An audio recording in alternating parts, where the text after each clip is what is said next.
there's no secret to success. There's only systems to success. And when you don't have systems in place, you can't really get there. Hey, Ramona. Hello, how are you today? Good. I'm so excited that you're with me on the show today, the What the 50 podcast show. Ramona is my special guest, and I'm going to have her tell you a little bit about herself, but she is the author of newly released Blueprint for Success. And I'm so excited to have you on today because I just want to pick your brain and learn from you and have everyone else learn from you as well. So welcome. Well, thank you so much, Cindy, for having me. I am just so happy to be here. Yes, and I'm happy to have you because you are also one of my target podcastees in that you are a woman of a certain age, 50 and over, and look at you looking so good. 51 and fabulous. Yes, indeed. 51. All right, you're owning that. So I love to interview women who are of a certain age, but also doing really, really successful and crazy things in their lives and their businesses. So tell us about your book. Tell us about your life. Tell us what you're doing. So let me see. Let's start from the beginning. I come from a large family, have 7 siblings. I have a twin brother. Growing up, I never thought that I would be the person that do the things that I'm doing now because I had self-limiting beliefs early on. And that lasted for a long time because of the names that I was called for many years. That stayed with me for many years. What kind of, like bullied, like you were bullied in school or? Yeah, it was one of those things like being the youngest, I was the quiet one. I have my older sister, I was like her shadow. So it's like I could hide behind her, but it was one of those things like kids being kids. Yeah. And it gave permission for other kids to kind of, in a sense, bully me, but it was only in words like, oh, the word was dumb. I was called dumb. And so when I read that in your book, like who told you, because you're a twin, you're probably not going to be as smart as a normal person. Oh God, for years, I never understood why I hated the color baby blue. And it wasn't until about 3 or 4 years ago that I remembered this incident. I was 4. And I remember sitting on the floor in the doctor's office playing with toys. And I remember the doctor coming in and he told my mom, because she had twins, one of us will have above average intellect and the other one wouldn't. But of course, my mom said, which one? And I just remember them looking down at me. But the walls in that room were baby blue. Baby blue. Uh-huh.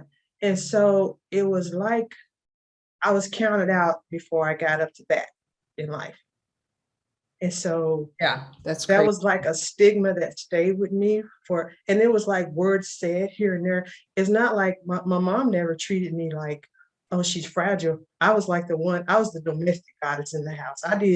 I patterned myself after my mom. She just stayed home and raised us. So everything I did was like, I saw her, this woman, you never knew she had 8 kids in her house because we were disciplined, we were structured, and we couldn't step out of line. Very disciplined family. And I just patterned myself after her. So because after some years, I'm thinking, oh, this is what I'll do in life. Because I didn't think I could be smart because I was told that I wasn't smart. It's so amazing to me how the things we hear early on, the stories, they stick with us and they become a part of our identity. And it's so sad. It just like breaks my heart to think of you as a 4-year-old hearing that message. You internalized it and you took it with you. Yes, I lived that life and it didn't help. And my brother was very smart. My brother's a lawyer. My twin is a lawyer now. So you can imagine what that was like. And so I was always in the shadows, not only of him, but everybody else. To this day, some people look at me and say, okay, you're one of them, right? They really don't remember me because I never said anything. I was just always in the background and been looking through pictures and stuff like that. I was always in the background. I was the smallest, but still I was in the background, and my siblings can talk. They can talk way more than I ever, but I was never had to because I just stayed where I'm supposed to be. Right. Never had to. How did you get out of that mindset? Like, how did you get to the point now where this is your 2nd book that you've released, right? Actually, it's my 3rd one, but your 3rd. I'm sorry. And you're a coach. Like, how did you get to the point where you came out of that mindset? It took years. my dad, if nothing else, he had a family to provide for. So he, as I say, he worked while he worked while he worked. He Yeah. could be doing 2, 3 jobs at one time, but he had 6 girls, and his thing was you never depend on anybody to do anything for you. Okay. That was his big thing with us, is don't depend on anybody. So he said his thing was there's 24 hours in a day, go work. So if nothing else, I had the work ethic to go and do just everything I needed to do, just work, work, work. And then mostly the thing was it was all manual labor. It was never, I never went after anything that required what I thought was a thought process. It's like, okay, I could work hard, but I can organize. I learned organizational stuff from my mom. So Yeah. I had those skills. I had those types of skills, but it just, I shied away from anything that I thought required thought process. And so I did work. My work ethic was outrageous. So any place that I did go walk into, they love my work ethic. And they were always, hey, come do this. I never mind doing the extra. And that's where I kind of started elevating just on a day-to-day or whatever job I did. I always did above and beyond because mom didn't take the slack on anything else. But it wasn't until after I was married with kids at 30 years old that it became, okay, wait a minute. I had 2 daughters and I had went through postpartum depression. And when I came out of that, I looked at them and I'm like, I don't want them to feel like I felt for so many years. And that was like the turning point for me to find out who I was and make sure I was a good role model for them, because you mimic what you see. I Yeah. mimic what I saw. And so I wanted them to mimic what they saw, because I know that was powerful, and putting them in atmospheres and making sure they elevate to be who they're supposed to be. Learning me, I started seeing and noticing the deficiencies of other people and how other people, I resonated with where they were. And so it became about coaching them to think differently about themselves. So that was the biggest thing about coaching. I was around so many people that had the exact same persona, or, oh, I can't, or no, I can't. It was always, I can't, because they had never been told that they were better than what they are. Yeah. No one ever championed them either. They just kind of, your environment is kind of part of what you become. And my mom always says, each generation should get stronger and wiser and go further. She says that all the time. She got married when she was 16 years old and had 6 kids at 20. So that was what she did with her life. That's what she wanted. She did what she wanted. But she always says each generation should go further. She didn't know how to push you to that. She gave you what she had. But it's up to us as individuals to get that training and get in front of people to say, okay, there's another way to do this. Yeah. And unless you do that, you stay generation after generation will get the same results, not going as far as you really can. So you saw through your postpartum depression and your 2 little girls, you're like, I got to do better for them. So you actually changed the narrative for your kids. You rewrote your narrative so they didn't have to carry those same stories around themselves. Exactly. Yeah. It was about them, and people be like, well, you can't afford to do this. You can't afford to do that. It didn't matter. I was cleaning gyms for them. They're level 5 tumblers. One of them is a scholarship, on a cheer scholarship, because of how she excelled in her tumbling. The other one is still on a competitive cheer team now, a level 6. So their world and what they could do with their lives became my fuel. And you've opened up so many possibilities for them. Oh, they've done more than I in their short years, and I have in my 50 years. They've been exposed to so much, and they've had so many experiences that I could have never fathomed for myself. And that's what I wanted for them, because when you do have the experiences, the exposure, you have possibilities. You have more options. Totally. Yes. And I can't believe that you have written 3 books already. And so this one was just your 3rd. I was thinking it was your 2nd, but it's your 3rd. That's so impressive. And you're the one, actually, when we were in a mastermind together and we had our one-on-one time, when I learned that you had written books, I'm like, I can write a book then. Okay, I'm going to write a book. You totally inspired me. I'm like, okay, I didn't know that. Ramona can do it. I can do it. So let's go. So thank you for that. You planted the seeds of that thought into me. So I appreciate that. Wonderful. I didn't know that, Cindy. I appreciate that. That inspires me to keep going. Yeah. And your new book is visually beautiful. Like the cover is just so stunning. I love it. And I have a question, is your ebook the same as the actual Okay, so it's Yes, the same thing. it's the Okay. same exact thing. Okay. Well, good. And in your book, Blueprint for Success, you lay it out with 3 pillars, right? And so you make it really, really user friendly. So it's very tangible. The reader can take actionable advice and just go for it and kind of change the trajectory just by reading. And I love the way you're a systems girl. Yes, very, Yeah. very much. You lay it all out there. I I, love it. I have learned, one of the things that I've learned in all this research and crafting, and there's no secret to success, there's only systems to success. And when you don't have systems in place, you can't really get there. I kept hearing this thing, you have greatness inside of you. I heard that when I was in my own search, and I'm thinking, okay, well, what is that? How do you get there? You have what? Kept hearing there's greatness inside of Oh, you. greatness. Okay. Gotcha. You know how people say that? You're Yeah. like, after a while, you're like, okay, what is it about? How do you achieve it? And I'm searching and reading, taking courses, and there's no step-by-step process to know that you've actually reached that level. And so one day, now I'll tell you, I can remember that like it was yesterday. I was working at my last job, 16 hours a day I had worked. It was on June 21st, 2017. I said I was not gonna deny myself to keep moving forward in my own business. So I need to do something. I got up and started doodling on my old logo for my daycare. I said, that's mine. I'll just make it to my personal development stuff. And it was like a lightning bolt literally hit my head. I said, it was like, damn, it's like the greatness process. Because I wrote on my paper, Unlock Greatness. And it was like, it just hit me. So it became I'm just jumping around the house. My kids was like, this chick is really lost her man this time. Well, you had that aha moments, like an epiphany. It was like, I finally get it. Yeah. So the greatness process, which is in the book, is goal setting, resilience, effort, attitude, be teachable, navigate your seasons, execute your plan, and raise your standard. So those are 8 things. But then the last S is success. So I call it the Great 8 formula. So when you do that over and over again, that's how you reach your level of greatness where you are at that time. Then you do it again. So you take Serena Williams. What did she do all her life? She's a champion. She's in so many arenas now. She set goals. She was resilient. She made an effort. Attitude had to be good. She had to learn from her coaches.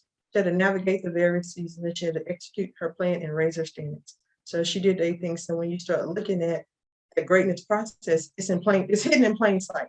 Everybody that's ever been successful, they've implemented that.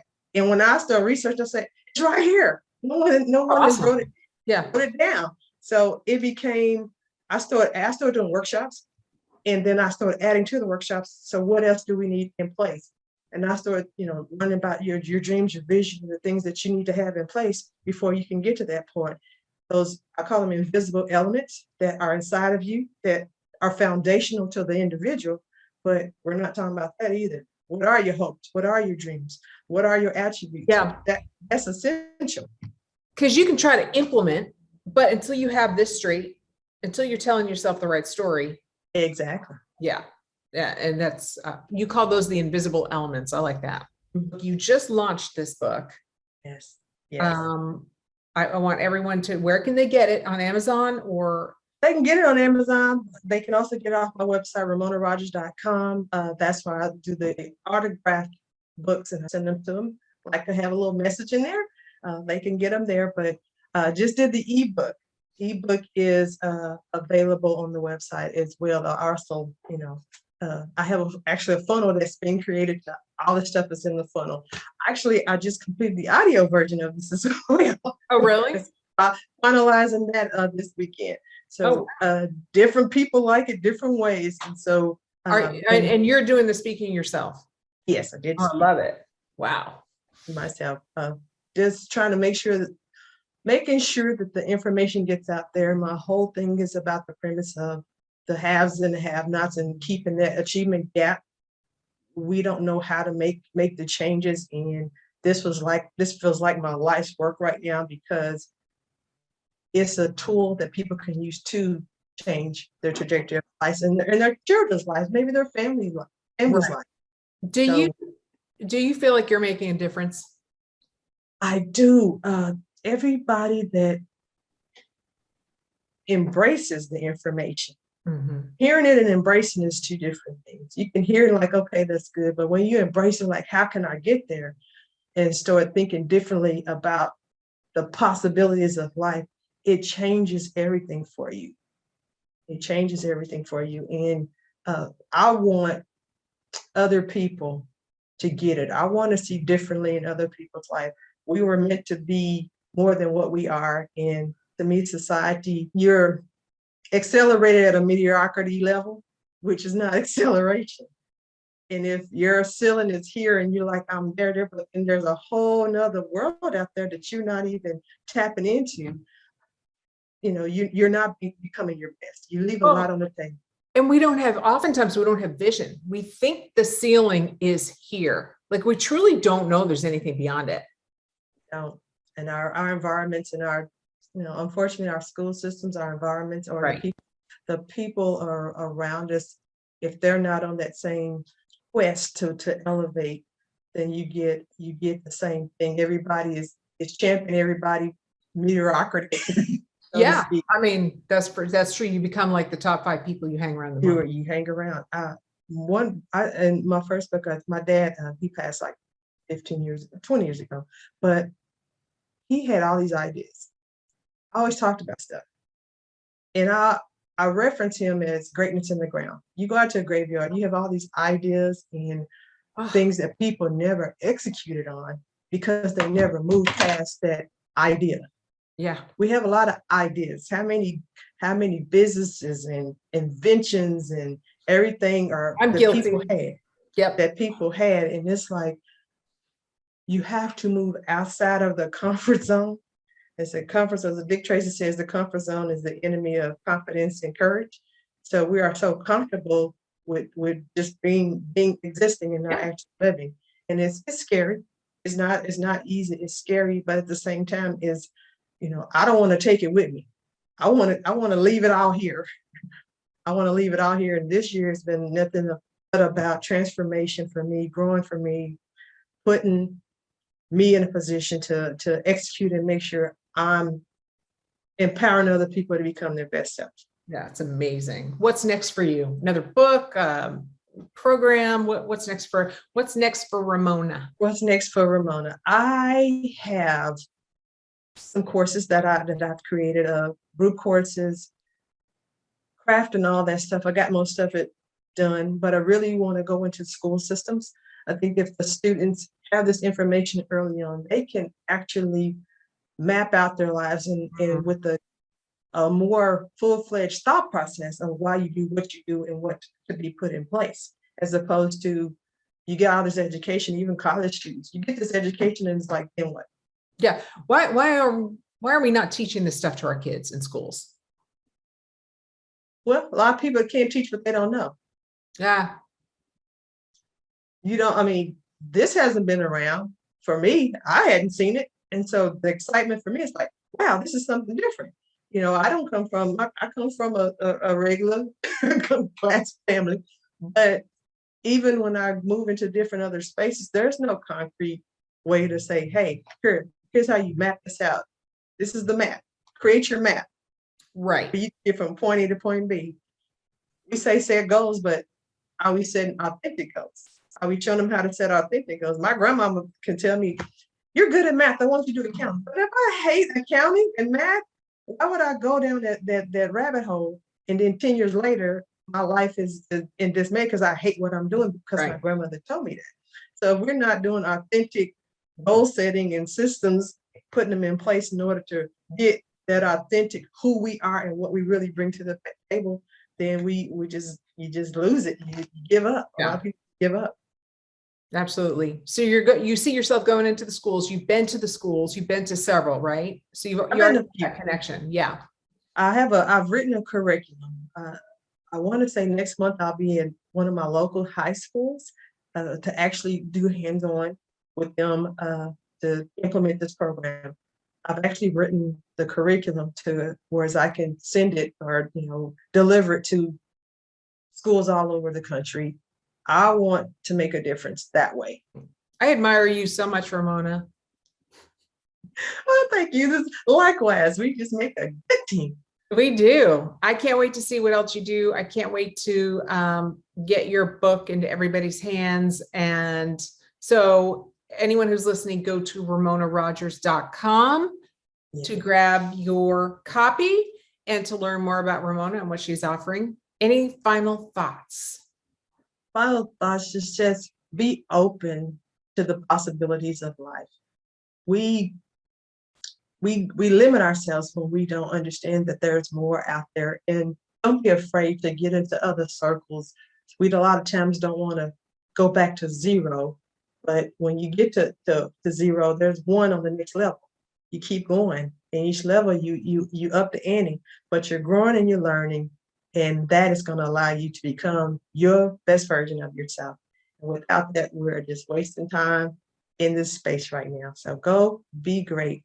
You are greatness in the making. Well, there you have it. Thank you so much for listening. And please, if you enjoyed the program today, please feel free to share. I appreciate you. Get out there and start living your best damn life. Until next time, take care.